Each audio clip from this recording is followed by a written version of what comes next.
অসমীয়া ভাষাত একাৰ কেইডাল? হা? অসমীয়া ভাষাত একাৰ দুডাল।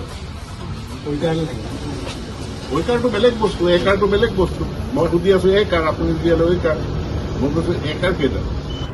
স্বৰবৰ্ণত এটা আৰু এটা যেতিয়া একাৰ এডাল। একাৰডাল ক'ত কেনেকে কি পদ্ধতিত প্ৰয়োগ হ'ব, ইয়াৰ ব্যাকৰণত ইয়াৰ নিয়ম নীতিবিলাক আছে। আৰু যি নহওক, তেওঁ ভুলটো ধৰিছে ঠিকে, একাৰডাল প্ৰয়োগ হোৱাত ভুল হৈছে, আৰু মানিছোঁ ভুল হৈছে, কিন্তু তেখেতৰ প্ৰশ্নটো জানো শুদ্ধ হৈছে? যেতিয়া এটা শব্দৰ আৰম্ভণিত একাৰডাল দিয়ে, তাত মাত্ৰাটো ইউজ নহয়। একাৰডাল যদি শব্দৰ মাজত থাকে, তেতিয়া তাত মাত্ৰাটো লাগে। এতিয়া সোঁৱৰণি, ইয়াত একাৰডাল আৰম্ভ হৈছে, ইয়াত মাত্ৰা নাথাকে। কীবৰ্ডত, কম্পিউটাৰ কীবৰ্ডত দুডাল একাৰ আছে। তেখেতে শিক্ষকজনক সুধিছে যে একাৰ কেইডাল। আমি জানো যে স্বৰবৰ্ণত এটা আৰু এটা যেতিয়া একাৰ এডাল। এতিয়া একাৰডাল ক'ত কেনেকে কি পদ্ধতিত প্ৰয়োগ হ'ব, ইয়াৰ ব্যাকৰণত ইয়াৰ নিয়ম নীতিবিলাক আছে। আৰু যি নহওক, তেওঁ ভুলটো ধৰিছে ঠিকে, একাৰডাল প্ৰয়োগ হোৱাত ভুল হৈছে, আৰু মানিছোঁ ভুল হৈছে, কিন্তু তেখেতৰ প্ৰশ্নটো জানো শুদ্ধ হৈছে? প্ৰশ্নটো তেওঁ সুধিছে একাৰ কেইডাল। একাৰ কেইডাল বুলি যেতিয়া এজন শিক্ষকক সুধিব, আৰু সেই মুহূৰ্তত তাতেও এজন শিক্ষামন্ত্ৰী, আৰু সেই পৰিৱেশটো ছাত্ৰ ছাত্ৰীসকলৰ মাজত যেতিয়া শিক্ষক এজনক প্ৰশ্ন কৰিব, তেতিয়া শিক্ষকজন অকণমান বিতষ্ট হোৱাটো বা অস্বাভাৱিক হোৱাটো একো ডাঙৰ কথা নহয়। মেইন কথাটো হ'ল, আমাৰ শিক্ষামন্ত্ৰী মহোদয়জনে প্ৰশ্নটো সোধাতে ভুল হৈছে, আৰু হয়তো তেখেতেও দুডাল একাৰ বুলি যদি ক'ব বিচাৰিছে, এইটো ভুল কথা। একাৰ দুডাল নহয়, এডাল। আৰু এই বিতৰ্কটো এতিয়া আমি দেখিছোঁ, গোটেই সামাজিক মাধ্যমত এটা সাংঘাতিক ধৰণৰ বিতৰ্ক এটা হৈছে। ভুল তথ্য এটা আমাৰ শিক্ষামন্ত্ৰী মহোদয়ে বা ভুল প্ৰশ্ন এটা সুধি এজন শিক্ষকক মানে সামাজিক মাধ্যমত অপদস্থ কৰিছে।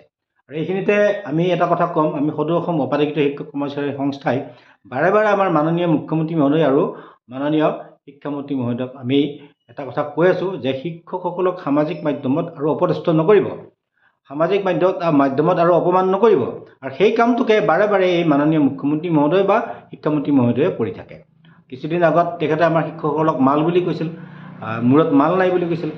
আৰু এনেকুৱা ধৰণৰ যিবিলাক কথা, এই কথাবিলাক আচলতে আমাৰ শিক্ষামন্ত্ৰী মহোদয়জন নকয় ভাল। তেওঁ ভাল কাম কৰিছে, তেওঁ স্কুলৰ ইনস্পেক্টৰৰ কামটো কৰিছে, যে গুণ উৎসৱত তেখেতে নিজে গৈ ল'ৰা ছোৱালীবিলাকৰ কাম কৰিছে।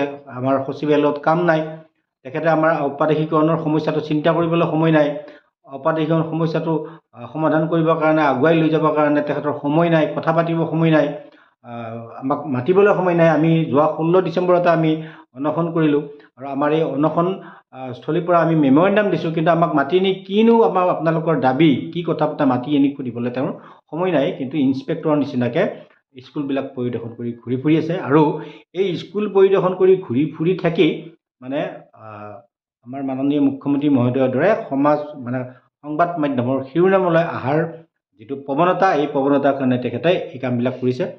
আৰু সংবাদ মাধ্যমক লগত লৈ বা কেমেৰাৰ সন্মুখতে শিক্ষকসকলক এইদৰে অপমান কৰা কথাটো আমাৰ গোটেই শিক্ষক সমাজৰ কাৰণে এখন দুৰ্ভাগ্যজনক কথা।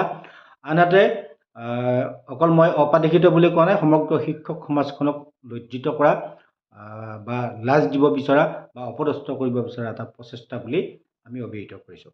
2 নম্বৰ কথাটো হ'ল, তেওঁ এজনী ছাত্ৰীক ঠিক কেমেৰাৰ সন্মুখতে বিভিন্ন ধৰণৰ প্ৰশ্ন কৰিছে, পাঠ পাতিব দিছে।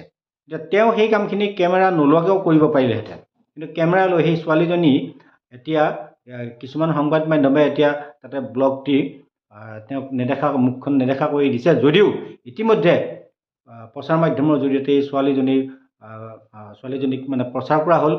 আৰু এই ছোৱালীজনীয়ে এতিয়া যিটো মানসিক অৱস্থাত আছে বা থাকিব বুলি আমি অনুমান কৰোঁ, এই কথাটোৰ বাবে জগৰীয়া কোন হ'ব? আৰু শিক্ষামন্ত্ৰী মহোদয় হ'বনে? এইবিলাক অযুত প্ৰশ্ন। কথাটো হ'ল, তাতে তেওঁ কৈছে যে পাঠ পঢ়িবলৈ তোমালোকক দিয়ে নে নিদিয়ে? ছোৱালীজনীয়ে স্পষ্টভাৱে কৈছে পাঠ পঢ়িব দিয়ে, কিন্তু ছোৱালীজনীয়ে পাঠ পঢ়িব পৰা নাই।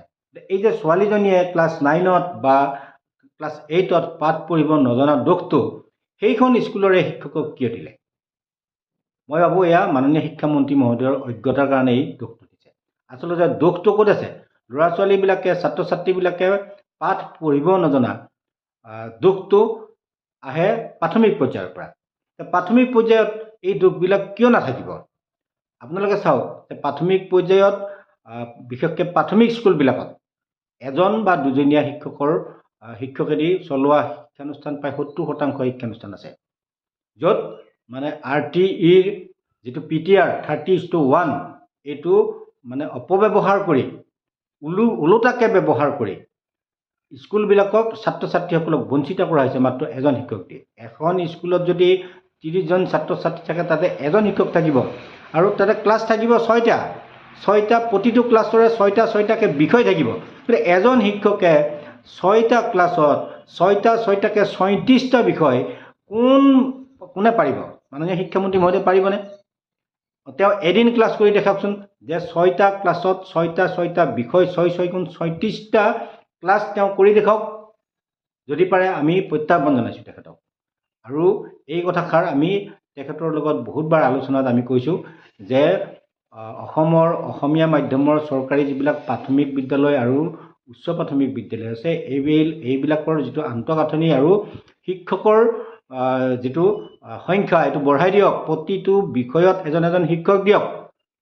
প্ৰতিটো বিষয়ত এজন শিক্ষক নাথাকিলে এজন শিক্ষকে 6টা বিষয় 6টা ক্লাছত কেনেকৈ পঢ়াব? এইবিলাক মানে সাংঘাতিক ধৰণে আজব কাণ্ড।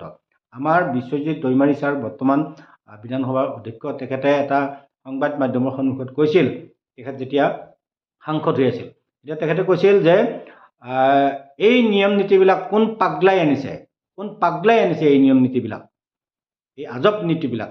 এদিন শিক্ষামন্ত্ৰী বা এই বিষয়ববীয়াবিলাকে এনেকৈ ক্লাছ কৰি দেখাওকচোন।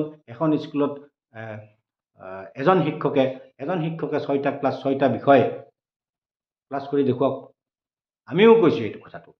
এইবিলাক আজব নীতি নিয়ম প্ৰয়োগ কৰি ভুল নীতি নিয়ম প্ৰয়োগ কৰাৰ কাৰণে আজি ছাত্ৰ ছাত্ৰীসকলে বহু চৰকাৰী প্ৰাথমিক বিদ্যালয় বা উচ্চ প্ৰাথমিক বিদ্যালয়ত হয়তো ছাত্ৰ ছাত্ৰীয়ে আখৰ মাতিব বা আখৰ চিনি নোপোৱাকৈ তেওঁলোকে মানে উত্তীৰ্ণ হৈ পাৰে। ইয়াৰ লগত আৰু এটা জড়িত আছে যে ক্লাছ 1ৰ পৰা ক্লাছ 8লৈকে কোনো ছাত্ৰ ছাত্ৰীক ফেইল কৰাই দিব নোৱাৰিব।